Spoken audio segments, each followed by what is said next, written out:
दर्द, गम, डर जो भी है तेरे अंदर है और खुद के बनाए इस पिंजड़े से निकल कर दे, तू भी एक सिकंदर है।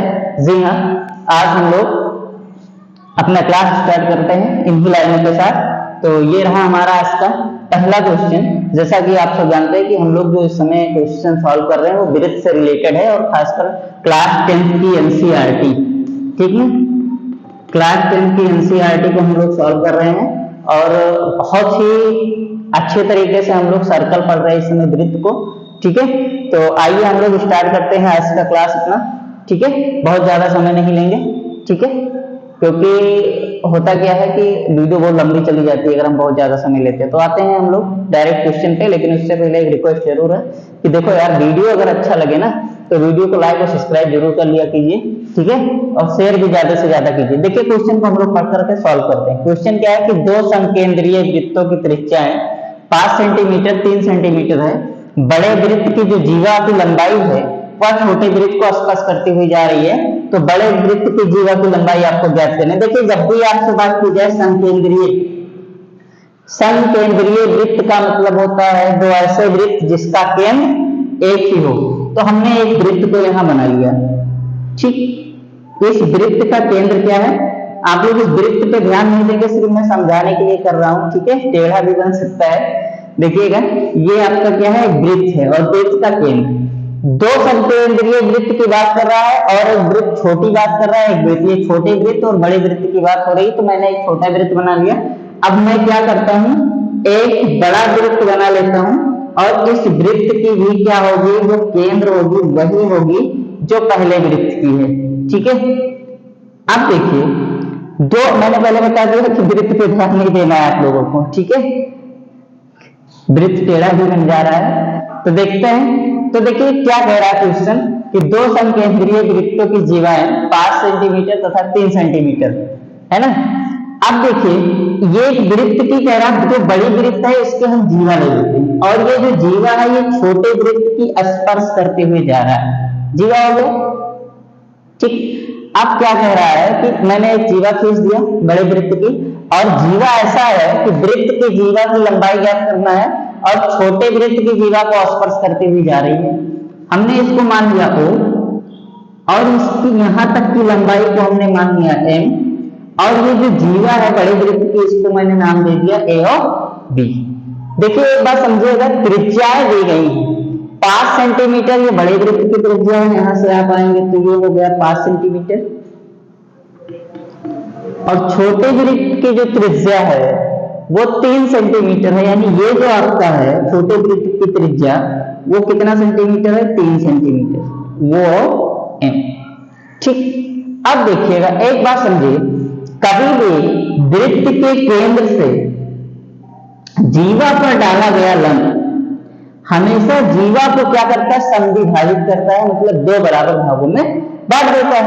तो हमने वृत्त के केंद्र पर जीवा पे अगर लंब डाला है तो ये दो भागों पे विभाजित, यानी ये जो जीवा है इस पे लंब होती है, ठीक है। हम यहाँ लिख सकते हैं कि जो वो M है ये क्या है, लंब है, किस पे है, AM, तो सॉरी A और B पे, ये B पे ये क्या है O और M, O M जो आपकी त्रिज्या है किस पे लंब है, A और B पे क्या है, लंब है, ठीक है। ये आपके समझ में आ गया होगा। क्वेश्चन को अगर हम देखें तो ये एक समकोण त्रिभुज बनता है। कौन सा त्रिभुज बनता है, समकोण त्रिभुज। और आप जानते हैं यहां हम लिखेंगे त्रिभुज AOM में। अब ये क्योंकि क्या है, AOM क्या है, ये समकोण त्रिभुज है, क्या है, समकोण त्रिभुज। यहां मैं त्रिभुज का सिंबल कर दे रहा हूं, समकोण त्रिभुज है। और समकोण त्रिभुज में है अगर तो पाइथागोरस प्रमेय आपको लगा देना है ना। करल सबसे बड़ी क्या होती है, लंब और आधार। और क्या होता है, पाइथागोरस प्रमेय कहता है कि करल का पर बना वर्ग लंब और आधार के वर्गों के, मैंने ला बना दिया, लंब समझ लीजिएगा, आ बना दिया, आधार समझ लीजिएगा।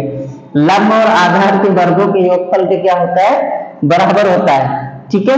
देखिए करल क्या है, AO, तो AO का हम स्क्वायर कर लेंगे, लंब आपका हो जाएगा OM का स्क्वायर और प्लस AM का स्क्वायर, देखिएगा सबका मान रख देंगे, इसका मान 5 है और ओ एम का मान क्या है 3 और प्लस ए एम इसी को ज्ञात, इसको नहीं ज्ञात करना है, हम ये पा जाएंगे तो दुगुना करके ए बी का मान ज्ञात कर सकते हैं। आपको जीवा की लंबाई पूरी पूछी गई, 5 का 2 बार गुणा करेंगे 5 25 3 3 जा 9 यानी 3 3 9 और ये एम स्क्वायर। देखिए ये एम स्क्वायर का जब हम मान लिखेंगे तो ये एम स्क्वायर बराबर हो जाएगा 25 में से 9 घट जाएगा बराबर के इधर ले जाएंगे तो 25 में से 9 घटाएंगे तो 16 आएगा और सिर्फ ए एम लिखेंगे, अगर स्क्वायर हटाएंगे ए एम का मान तो ये रूट हो जाएगा और बराबर क्या आ जाएगा 4।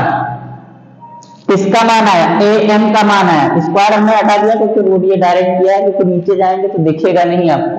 ठीक है, अभी बहुत समस्या हो रही है क्योंकि हमारे पास डिजिटल बोर्ड है नहीं, है ना। तो जैसे भी क्लासेस आप लोगों को दे रहे हैं बेहतर देने का प्रयास करते हैं, तो आप लोग देखिएगा ए एम का मान ये निकल के आ गया 4। अब आप हमने पहले बताया कि केंद्र से जीवा को डाला गया वन, केंद्र जीवा को 2 बराबर भागों में बांटती है, यानी ये 4 है तो ये और भी पूरा कितना हो जाएगा 8 हो जाएगा। तो अतः लिख दीजिएगा कि जीवा की लंबाई ए बी बराबर कितना आ जाएगा, तो 4 गुणे 2 बराबर 8। तो आपसे क्या पूछा गया था, जीवा की लंबाई ज्ञात करना है। ठीक है, तो छोटे वृत्त को स्पर्श करते हैं तो जीवा की लंबाई कितनी हो जाएगी, 8 हो जाएगी। ठीक है, तो अगर क्वेश्चन आपको समझ में आया हो, अच्छा लगा हो तो एक सब्सक्राइब बनता है और सपोर्ट कीजिए आप लोग, जिससे कि मैं भी धीरे धीरे और अच्छे क्लासेस आप लोगों को दे सकूं। ठीक है, तो मिलते हैं अगले क्लास में। ठीक है, जब तक के लिए थैंक यू।